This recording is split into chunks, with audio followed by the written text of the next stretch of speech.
얘들아, 우리 얘기 한 번만 들어줘. 일단 주제는 안락사에 대한 모든 것이야. 목차는 첫 번째, 안락사란 무엇인가? 두 번째, 안락사를 찬성해야 되는 이유는? 세 번째, 안락사를 반대하는 이유는? 마지막으로 진정한 안락사와 유사 안락사의 차이점을 알아보려 해. 안락사에 대해 알아보자. 안락사란 회복에 가망이 없는 중환자의 고통을 덜어주기 위하여 인위적으로 생명을 단축시켜 사망케 하는 의료행위이다. 안락사의 처음과 사례 1. 네덜란드에서는 1994년 6월 어떤 정신과 의사가 심한 우울증에 시달리던 어떤 여인에게 시사량의 수면제를 주어 자살을 방조하였다. 하지만 구형되지는 않고 이러한 사건으로 인해 네덜란드는 2001년 4월에 이를 합법화하였다. 2. 1996년 9월 오스트레일리아 노던주는 세계 최초로 안락사를 법제화하였다. 3. 미국 오리곤주에서는 환자가 서면으로 2차례 이상 요구하고 2명 이상의 증인과 2명 이상의 의사로부터 진료를 받은 후 의사가 처방전을 써주면 약국에 가서 약을 복용 후 죽음을 맞이할 수 있는 존엄 안락사법이 시행되고 있다. 왜 안락사를 찬성할까? 안락사를 찬성하는 사람들의 주장에 대해 알아보자. 첫 번째, 안락사는 개인의 자유를 보장하는 것이다. 안락사를 합법화시키지 않는 것이 개인의 행복 추구권을 침해하는 것이다. 두 번째, 살인이 윤리적이지 않고 그릇된 것이라 보는 이유는 살인이 매우 해롭기 때문이다.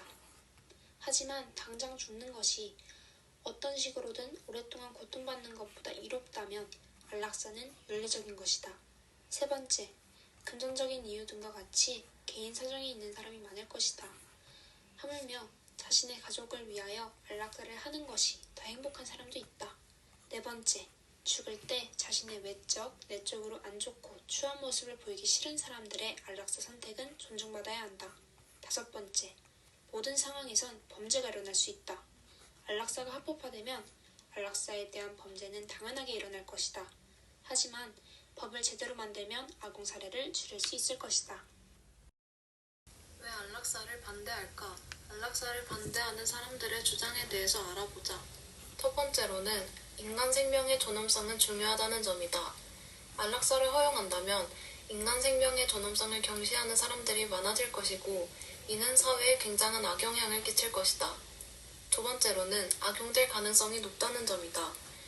안락사를 허용한다면 살인을 안락사로 위장하거나 이를 이용하여 협박을 하는 등 악용할 확률이 높기 때문에 안락사를 허용해서는 안 된다. 세 번째로는 의사의 판단이 정확하지 않을 수 있다는 점이다. 의사가 오진을 했을 가능성도 있고 현재는 불치병일지라도 미래에는 고칠 수도 있다. 그 예시로 에이즈와 백혈병이 있다. 네 번째로는 자신의 생명의 권리는 오직 자신만이 가질 수 있다는 점이다. 자신은 안락사 당하고 싶지 않은데 그 당시 자신의 의견을 말할 수 없는 상황이라면 자신의 의사 없이 안락사를 당할 수 있다. 진정한 안락사와 유사 안락사의 차이점에 대해서 알아보자. 진정한 안락사의 정의는 현재 앓고 있는 치명적인 질병의 마지막 단계에서 육체적인 죽음에 처한 경우 고유한 생존적 정서적 고통을 피하기 위해 타인의 도움을 받거나 도움 없이 자살하는 행위다. 다음으로 유사 안락사의 정의는 치료될 희망이 없는 노령 또는 만성적 활동 불능성 질병에 처한 경우 생존적 정서적 고통을 피하기 위해 타인의 도움을 받거나 또는 도움 없이 자살하는 행위다.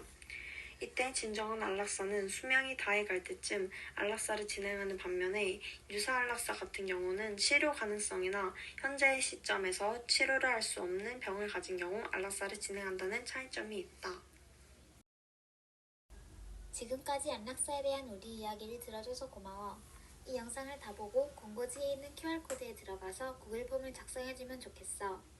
구글 폼 작성하면 3명 추첨해서 공짜도 주니까 열심히 적어줘. 특히 안락사에 대한 자기 생각을 적는 칸을 쓰면 뽑힐 확률이 높아지니까 명심하고 많이 참여해주길 바랄게.